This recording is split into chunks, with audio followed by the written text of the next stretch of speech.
ഈശോ മിശിഹായിക്ക് സ്തുതിയായിരിക്കട്ടെ. ജൂലൈ 6 ശനി. വിശുദ്ധ കുർബാന മധ്യേ നമ്മൾ വായിക്കുന്ന സുവിശേഷ ഭാഗം വിശുദ്ധ യോഹന്നാൻ്റെ സുവിശേഷം 16 അധ്യായം 16 മുതൽ 24 വരെയുള്ള വാക്യങ്ങൾ.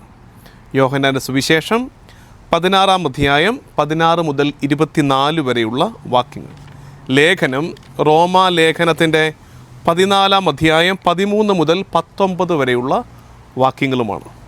സുവിശേഷത്തിൽ നിന്ന് നമുക്ക് 2 ആശയങ്ങളിലേക്കാണ് പ്രധാനമായിട്ടും നമ്മുടെ ചിന്തയെ ഇന്ന് നമ്മൾ കൊണ്ടുപോകുന്നത്.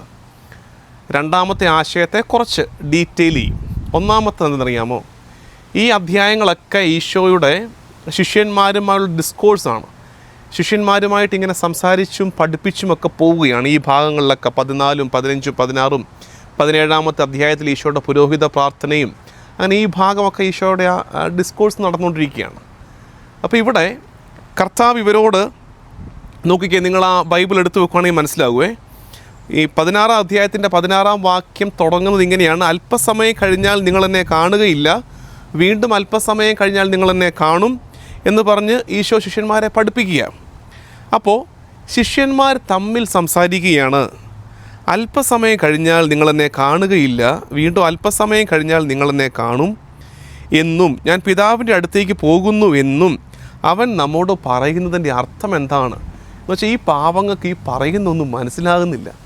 കർത്താവ് പറയുന്നൊന്നും അവർക്ക് മനസ്സിലാകുന്നില്ല. എന്നാലാട്ടെ ഇതുങ്ങൾക്ക് അങ്ങോട്ട് ചോദിക്കാനുള്ള തൻ്റെ ഇടവോ അതിനുള്ള ആർജവത്തൊട്ടും കാണിക്കുന്നുമില്ല. ഈശോയോട് മുമ്പൊരിക്കൽ തോമാസ് ലീഹ ചോദിച്ചുള്ള കാര്യം, കർത്താവ് നീ എങ്ങോട്ട് പോകുന്നു എന്ന് ഞങ്ങൾക്ക് അറിഞ്ഞുകൂടാ, പിന്നെ വഴി ഞങ്ങൾ എങ്ങനെ അറിയുമെന്ന് തോമ ഒരിക്കൽ ചോദിച്ചാണ്. പക്ഷേ ഇപ്പോൾ ഇവർക്ക് അങ്ങനെയൊന്നും അങ്ങോട്ട് ചോദ്യം വരുന്നില്ല. അപ്പോൾ ഈശോ എന്ന ഗുരു ചെയ്ത ഒരു നല്ല കാര്യം, ഒരു ശൈലിയാണ് നമുക്കൊക്കെ പഠിക്കാനുള്ളത്. എന്നറിയാമോ? 19 വാക്യം നോക്കിക്കേ. 19 വാക്യത്തിൽ നമ്മൾ കാണുന്നത് ഇങ്ങനെയാണ്: ഈ കാര്യം ഇതൊന്ന് ഡീറ്റെയിൽ തരാവോ, ഇതൊന്ന് പറഞ്ഞു തരാവോ, ഞങ്ങൾക്ക് മനസ്സിലാകുന്നില്ല.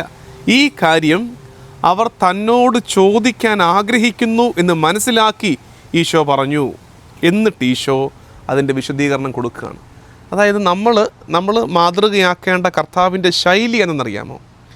ഈ വാക്യമാണ്. ഈ കാര്യം തന്നോട് ചോദിക്കാൻ ആഗ്രഹിക്കുന്നു അവർ എന്ന് ഈശോ മനസ്സിലാക്കി. ഈ 2 കൂട്ടരിൽ ഈശോയും ശിഷ്യന്മാരും ആരാണ് സുപ്പീരിയർ? ഒബ്വിയസ്ലി, വിത്തൗട്ട് ഡൗട്ട്, ആരാണ് സുപ്പീരിയർ? ഈശോ. ഇൻഫീരിയർ ആരാണ്? ശിഷ്യന്മാർ. അപ്പോൾ ഈശോ ചെയ്ത ശൈലി എന്താ? സുപ്പീരിയർ ആയവൻ ഇൻഫീരിയർ ആയവൻ്റെ അവൻ്റെ കൺസേണിനെ മനസ്സിലാക്കുന്നു, താഴേക്ക് ഇറങ്ങി വരുന്നു. എന്നാൽ പിന്നെ അവൻ എന്നോട് ചോദിക്കട്ടെ, ചോദിക്കുമ്പോൾ ഉത്തരം പറയാം എന്ന തണ്ട് കർത്താവ് കാണിച്ചില്ല, എന്ന ധാർഷ്ട്യം കർത്താവിൻ്റെ ഭാഗത്തുനിന്നുണ്ടായില്ല. തൻ്റെ കുഞ്ഞുങ്ങൾക്ക്, തൻ്റെ ശിഷ്യന്മാർക്ക് ഈ പറഞ്ഞത് മനസ്സിലായില്ല. അവർ തന്നോട് ചോദിക്കാൻ ആഗ്രഹിക്കുന്നു, പക്ഷെ ചോദിക്കാനുള്ള ബലം അതുങ്ങൾക്കില്ല. ഇത്രയൊക്കെ മനസ്സിലാക്കിയിട്ട് ഈശോ താഴേക്ക് ഇറങ്ങി വന്നിട്ട് അവരുടെ സംശയത്തിന് ഉത്തരം കൊടുക്കുകയാണ്. അതാണ് ഈശോയുടെ നന്മ. ചിലപ്പോൾ നമ്മളായിരിക്കുന്ന ഇടങ്ങളിലൊക്കെ നമുക്ക് ചെയ്യാൻ പറ്റുന്നൊരു പുണ്യമാണിത്. ഒരല്പം കൂടെ താഴോട്ട് ഇറങ്ങി വന്ന് ബലമില്ലാത്തവരുടെ ആശങ്കകളെ നമുക്കൊന്ന് അഡ്രസ്സ് ചെയ്യാം. അവർക്കൊക്കെ അഭിപ്രായങ്ങളൊക്കെ പറയാനുണ്ട്, ഒരു ചോദ്യമൊക്കെ ചോദിച്ചാൽ കൊള്ളാവുന്നുണ്ട്, ഒരു എതിർപ്പ് ഒന്ന് കാണിച്ചാൽ കൊള്ളാവുന്നുണ്ട്, പക്ഷെ ഒരു ബലമില്ല അതിനുള്ളത്. അതുകൊണ്ട് നമ്മളെന്താ ചെയ്യേണ്ടത്? നമ്മളൊന്ന് താന്നു കൊടുത്താൽ അവർക്ക് അവരുടെ വോയിസ് ഒന്ന് റേസ് ചെയ്യാൻ പറ്റും. അതിനുള്ളൊരു ബലം നമുക്ക് അവർക്ക് ഈ ശൈലിയിലൂടെ പകർന്നു കൊടുക്കാൻ പറ്റും. അത് ആവശ്യമാണ് താനും. എന്നിട്ട് ഈശോ ഡീറ്റെയിലിംഗ് കൊടുക്കുകയാണ്. എന്ന് വെച്ചാൽ എന്നറിയാമോ? ഈശോ പറയുന്നത് നിങ്ങളുടെ ദുഃഖം സന്തോഷമായി മാറും. സന്തോഷത്തെക്കുറിച്ചാണ് പിന്നെ ഈശോ പഠിപ്പിക്കുന്നത്. സന്തോഷത്തെക്കുറിച്ചാണ്. സത്യം സത്യമായി നിങ്ങൾ പറഞ്ഞു, നിങ്ങൾ കരയുകയും വിലപിക്കുകയും ചെയ്യുമെന്നാൽ ലോകം സന്തോഷിക്കും, നിങ്ങൾ ദുഃഖിതരാകും, എന്നാൽ നിങ്ങളുടെ ദുഃഖം സന്തോഷമായി മാറും. നിങ്ങളുടെ ദുഃഖം സന്തോഷമായി മാറും. എങ്ങനെയാണ് ഈ സന്തോഷത്തെ മനസ്സിലാക്കേണ്ടത്? ക്രിസ്ത്യാനിയുടെ ജീവിതത്തിൽ ഉണ്ടാകാൻ പോകുന്ന സന്തോഷത്തെ മനസ്സിലാക്കേണ്ടത് 2 രീതിയിലാണ്. ഒന്ന്, അത് സ്ത്രീയുടെ പ്രസവവേദന പോലെയാണ്. എന്താണത്? ഒരു മനുഷ്യന് ഈ ഭൂമിയിൽ സഹിക്കാവുന്ന ഏറ്റവും കഠിന വേദനയാണ് പ്രസവവേദന എന്ന് പറയും. അപ്പോൾ ആ പ്രസവവേദനയ്ക്കപ്പുറത്ത് ഈ പൈതലിൻ്റെ മുഖം കാണുമ്പോൾ സ്ത്രീ ചിരിക്കുന്നത് പോലെയാണ് ക്രിസ്ത്യാനിക്ക് സന്തോഷം. എങ്ങനെയാണത്? ഒത്തിരി കഷ്ടദുരിതങ്ങൾക്കപ്പുറത്ത് കർത്താവിൻ്റെ മുഖം വീണ്ടും കാണുമ്പോൾ നമ്മൾ സന്തോഷിക്കും. അതുതന്നെയാണ് ഈശോ പറഞ്ഞത്. ഒരു മനുഷ്യൻ ലോകത്തിൽ ജനിച്ചത് കൊണ്ടുള്ള സന്തോഷം നിമിത്തം ആ വേദന പിന്നീട് ഒരിക്കലും അവൾ ഓർമ്മിക്കുന്നില്ല. അതുപോലെ ഇപ്പോൾ നിങ്ങളും ദുഃഖിതരാണ്, എന്നാൽ ഞാൻ വീണ്ടും നിങ്ങളെ കാണും. എന്ന് വെച്ചാൽ എന്താ? എൻ്റെ മുഖം നിങ്ങൾ വീണ്ടും കാണും, അപ്പോൾ നിങ്ങളുടെ ഹൃദയം സന്തോഷിക്കും. അപ്പോൾ എപ്പോഴും ഓർക്കണം, നമ്മുടെ സന്തോഷം എങ്ങനെയാണ്? നമ്മുടെ സന്തോഷം കഷ്ടദുരിതങ്ങളില്ലാതെ ഇരിക്കുമ്പോൾ സന്തോഷമല്ല. അത് പ്രത്യേകം മനസ്സിലാക്കണം. ഇപ്പം എന്നറിയാവോ, നമ്മുടെ ക്രിസ്തീയ ശൈലി പ്രസവിക്കാതെ ചിരിക്കാം. എന്തിനാ ഈ കഷ്ടപ്പെട്ട് പ്രസവിച്ചിട്ട് ചിരിക്കുന്നത്? അല്ല, we are called for this. ഇതിലൂടെ ഒരു കോൺട്രിബ്യൂഷൻ നടത്തുന്നുണ്ട് നമ്മൾ. ഈ സഹനം, ചില സഹനങ്ങൾ നമ്മൾ സ്വീകരിക്കുന്നത് വിക്കാരിയസ് സഫറിംഗ് ആണ്. മറ്റുള്ളവർക്ക് വേണ്ടി ഏറ്റെടുക്കുന്ന പാടുപീടുകളൊക്കെ ഉണ്ട് നമ്മുടെ ജീവിതത്തിൽ. ആ സഹനങ്ങൾക്കപ്പുറത്തുള്ള സന്തോഷമാണ് ക്രിസ്തീയ സന്തോഷം. അതാണല്ലോ കുരിശ് പഠിപ്പിക്കുന്ന പാഠം. ചുമ്മാ ഒരു സഹനമില്ല സന്തോഷിക്കാനാണ് കർത്താവ് നമ്മൾ ആഗ്രഹിക്കുന്നെങ്കിൽ ഒരിക്കലും കർത്താവ് കുരിശെടുക്കണ്ടല്ലോ. അവൻ്റെ മാതൃകയല്ലേ? അവൻ്റെ മാതൃക ഇതേ പ്രസവ വേദനയുടെ മാതൃകയല്ലേ? കർത്താവ് കുരിശിൽ സഭയെ, വിശുദ്ധിയുള്ള സഭയെ പെറ്റിടുകയല്ലായിരുന്നോ? ആ പ്രസവത്തിൻ്റെ സന്തോഷമല്ലേ പിന്നീട് കർത്താവ് നമുക്ക് പകർന്നു നൽകുന്നത്. അതുകൊണ്ട് അത്തരമൊരു സന്തോഷം. രണ്ടാമത് ഈ സന്തോഷത്തിൻ്റെ പ്രത്യേകത അത് അടുത്ത വാക്യത്തിൽ പറയുന്നുണ്ട്, നിങ്ങളുടെ സന്തോഷം ആരും നിങ്ങളിൽ നിന്ന് എടുത്തു കളയുകയില്ല. എന്ന് വെച്ചാൽ എന്താ അർത്ഥം?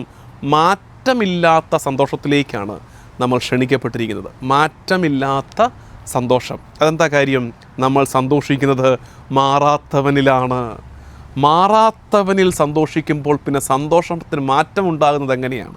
അപ്പോൾ ക്രിസ്ത്യാനിയുടെ സന്തോഷത്തിൻ്റെ പ്രത്യേകത രണ്ട് കാര്യങ്ങളാണെന്ന് ഓർത്തേക്കണം. ഒന്ന്, പ്രസവ വേദന പോലെയുള്ള സന്തോഷമാണ്. ഈ സഹനത്തിനപ്പുറത്ത് കർത്താവിൻ്റെ മുഖം കണ്ട് നമ്മൾ സന്തോഷിക്കും. രണ്ട്, മാറ്റമില്ലാത്ത സന്തോഷമാണ് നമ്മുടേത്. ശരിക്കും നമ്മൾ ഈ സന്തോഷത്തിൻ്റെ ആത്മീയത പഠിക്കാനും പഠിപ്പിക്കാനും ഉണ്ട്. ഇപ്പോൾ ക്രിസ്തീയ ജീവിതം എന്ന് വെച്ചാൽ ഒരുമാതിരി നരകിച്ചൊരു ജീവിതമായിട്ടല്ലേ നമ്മൾ ജീവിക്കുകയും മറ്റുള്ളവരുടെ മുമ്പിൽ അവതരിപ്പിക്കുകയൊക്കെ ചെയ്യുന്നത്. ശരിക്കും നമ്മുടെ കുഞ്ഞുങ്ങളൊക്കെ നോക്കുമ്പോൾ പ്രാർത്ഥിക്കുന്ന കുറേ പേരുണ്ട്, പക്ഷേ എല്ലാത്തിൻ്റെയും മുഖം വാടിയിരിക്കുക. ആരുടെയും മുഖത്തൊരു തെളിച്ചമില്ല. ഒന്ന് ചിരിച്ചുകൂടെ എന്ന് നമ്മുടെ കുഞ്ഞുങ്ങളൊക്കെ ചോദിക്കാറുണ്ട്. ചിരിച്ചുകൂടെ? എന്തിനാണ് നമ്മൾ ഈ പ്രാർത്ഥിക്കുന്നവർക്ക് ഇത്രയും ഗൗരവം? എന്തിനാ? ദൈവാനുഭവം കിട്ടിയവരുടെ മുഖം പ്രകാശിക്കണ്ടേ? എന്തിനാ ഈ വാടിത്തളർന്നിരിക്കുന്നത്? ഞാൻ എപ്പോഴും ചോദിക്കാറുണ്ട്, ഒത്തിരി പ്രാർത്ഥിക്കുന്നവരുടെ മുഖത്ത് എന്തിനാ ഈ വാട്ടം?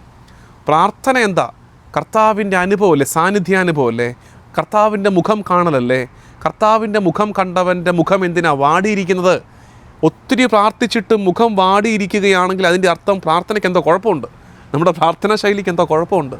മുഖത്ത് സന്തോഷം ഉണ്ടാകണം. അതുതന്നെയല്ലേ റോമാലേഖനത്തിലും പറയുന്നത്. റോമാലേഖനത്തിൽ 14 അധ്യായത്തിൽ സ്വർഗരാജ്യ അനുഭവത്തെ, ദൈവരാജ്യത്തെ വിശദീകരിക്കുന്നത് എങ്ങനെയാണ്? ദൈവരാജ്യം എന്നാൽ ഭക്ഷണവും, 17-ാം വാക്യം റോമാലേഖനം 14:17.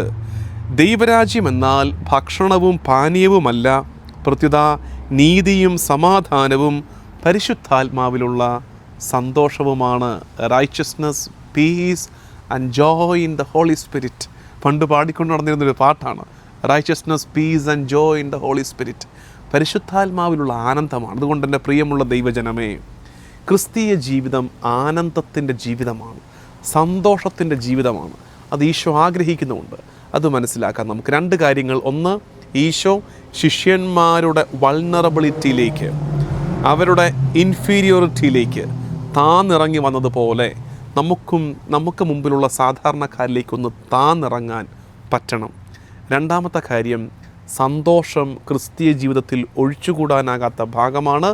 നമ്മുടെ സന്തോഷത്തിൻ്റെ പ്രത്യേകത പ്രസവവേദന പോലെയാണ്. പീഡനങ്ങളും സഹനങ്ങളും ഉണ്ടാകും, അതിനപ്പുറത്തൊരു സന്തോഷമുണ്ട്. രണ്ട്, നമ്മുടെ സന്തോഷം മാറ്റമില്ലാത്ത സന്തോഷമാണ്. നമുക്ക് പ്രാർത്ഥിക്കാം. കർത്താവേ, മാറാത്ത നിന്നിൽ ആശ്രയം വെച്ച് മാറ്റമില്ലാത്ത സന്തോഷം എന്നും എല്ലാ കാലവും അനുഭവിക്കുവാൻ ഞങ്ങളെ പഠിപ്പിക്കണമേ. നമ്മുടെ കർത്താവ് ഈശോ മിശിഹായുടെ കൃപയും പിതാവായ ദൈവത്തിൻ്റെ സ്നേഹവും പരിശുദ്ധാത്മാവിൻ്റെ സഹവാസവും എന്നും എല്ലാ കാലവും കൂടെ ഉണ്ടായിരിക്കട്ടെ, ഇപ്പോഴും എപ്പോഴും എന്നേക്കും. ആമേൻ.